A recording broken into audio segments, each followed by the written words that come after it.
It's been a really crazy month. It has been. It has been. You're watching BrainStormAcres. I'm Henry. And I'm Irene. And yes, it has been a crazy month. We've been participating in the Every Bit Counts Challenge this past month, August. The goal was to preserve or eat from your own stuff every day, which we more than did. Yeah, there were days when all the vegetables, in fact, most of the days, all the vegetables came from our place. Yeah, well, we really didn't buy. In the last 2 months, we bought one package of carrots. That's only because we ran out of carrots. We ran out of carrots. We ate all the ones we'd grown. The only thing we buy is fruit, really. Because we produce more than we can eat in both the garden and the greenhouse. See, so far in August, we've canned tomato sauce. Mm-hmm. More than one batch. We froze tomatoes to preserve them. Yeah, so that we can can them later. I've saved some bananas by turning them into banana bread or banana nut muffins. Right. Some of which are in the freezer now. Right. Some of which is in my stomach right now. I just ate one for lunch. We made a ton of relish together, and then you made a batch by yourself. Yeah, we made 2 different kinds of relish. We made a dill relish and a sweet relish. And then I made another batch of the dill relish, and I'll probably make another batch of the sweet pickle relish again. Canned a big batch of pinto beans at the beginning of the month. Right. Because we were all out of pintos. For those who haven't followed us before, we canned both our black beans and our pinto beans at home. For years, we had used a specific national brand.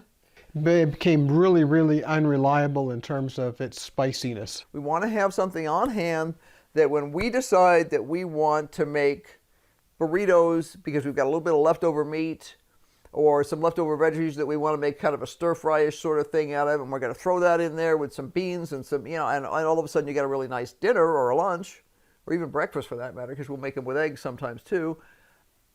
And we were finding that this stuff was like bland and yuck. So we decided we would go ahead and do the black beans. And that put us on the course to can pintos too, because really when you made up the first batch, I said, wow, I had forgotten how good pinto beans are when they don't come from a can. Because when we lived in New Mexico, we used to cook them from scratch because it was cheap. But it takes time. It takes thinking about it the night before and having somebody there who can manage the stuff to make sure it's getting washed at the right time and soaked at the right time and all that other stuff. And I know there's some trick games you can play with some of the pressure cookers and this and that and the other thing. We've just never done that. And well, I've done a quick cook once or twice. Right. It's really not too hard. But I much prefer the flavor of the beans when you soak them overnight, change the water out, rinse it, and then cook it. One of the things we loved about it is that we weren't locked into a specific size. We could choose to make 8 ounce, 12 ounce, 16 ounce, or even more. We liked the idea of, we were finding that a can from the grocery store, we needed 2 of those in order to have enough. But then that was too much leftover sometimes, and then sometimes it would get shuffled to the back of the fridge and spoil before we used it, depending on what our schedule was. And that's true for all food that you can at home. If you don't have the exact right amount for your family or for your own personal consumption, it's easy to have it sneak to the back of the refrigerator and grow old. By canning our own, we found we were, first of all, really enjoying the flavor. And yes, people have said, oh my gosh, it's so much work. It's so much work one day. Well, that's just like the relish or pickles or anything else that we can here on our homestead. It's some work up front. Yeah. But, we end up with, I think we can put 17 jars in our large pressure canner. I've got 2 different sizes of water bath canner. I'm using the big one right now. I think. Yeah, I'm using the big one. I was like, which one am I using? But I have a smaller one if I was just doing small quantities. Yeah, and we also have 2 different size pressure canners too. Right. We have our monster canner and then we have a regular one. If we had a huge collection of tomatoes or something coming off, we could run both of them. Now we did a lot of other preserving too. We have onions that we've saved from the garden. Right, and I've got those ready to, actually I'll probably braid some soon. I've got those dried enough. When I was snitching one yesterday, I was like, okay, I think I could braid these now. I shuffled them around for a while. Are you going to braid them or string them this year? Well, technically string them, yeah, because if I wanted to braid them, I needed to do it while they were greener.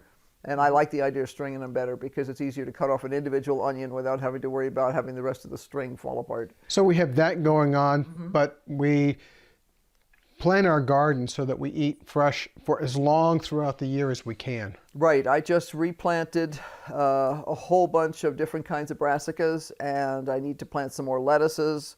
And because I kind of screwed up on that, I ran out of lettuce before I ran out of, you know. Now, we're not going to make any sauerkraut this year. I made sauerkraut 2 years ago, and we have a number of jars on the shelf right now. Now, what else have we preserved that you can think of? That I can think of. I have buckets and buckets and buckets of 3 different kinds of bush beans.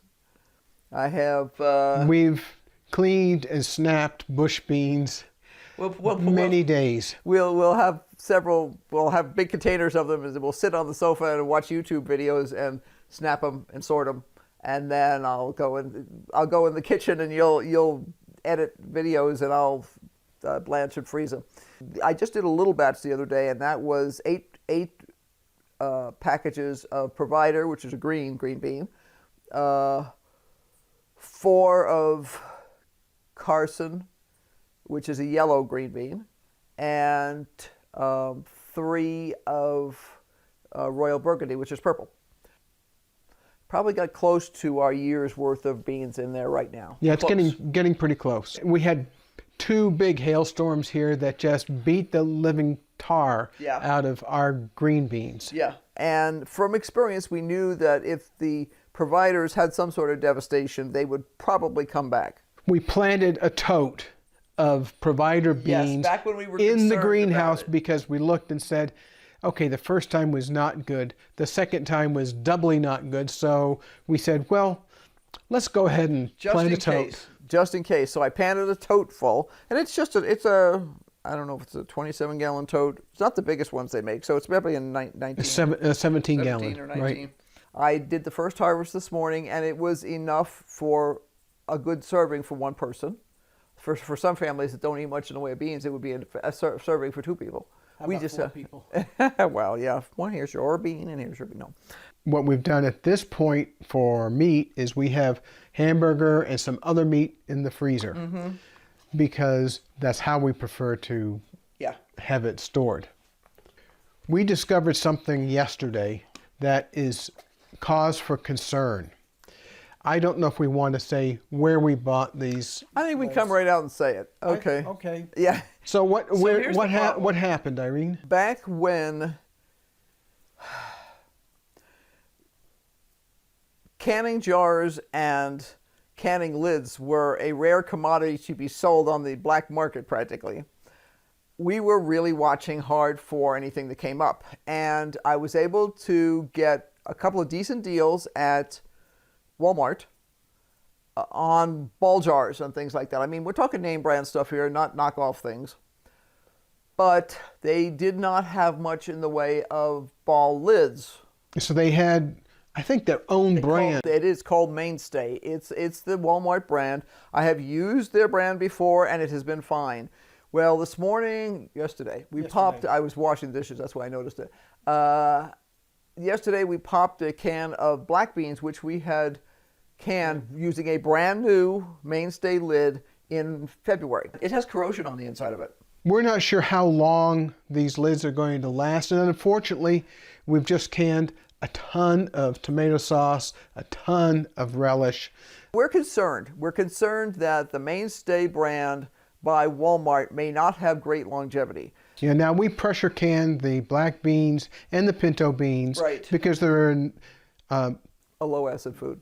There's not enough acidity in the food to make it safe to water bath can. This has corrosion on it. The section in the center, inside the rubbery section, has corrosion. Now, not a huge amount, but there's 3 spots on there that you can feel with your finger where the surface has pitted and will rust. Well, my concern with rust on these lids this early, this quickly, is that the high acidity foods that we've canned could easily eat a hole through that lid. Now the lid is built, there's a metal layer that's on top, then there's either plastic or enamel. The more expensive lids often are enameled. Right.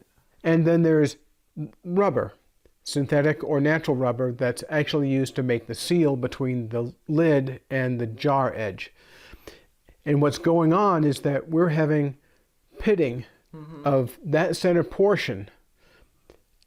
That's not good, because at some point we'll lose the seal because the corrosion will happen near that rubber seal. Always looking at an edge to check to make sure there's nothing wrong with it. So I know these were perfect when I put them on. Perfect.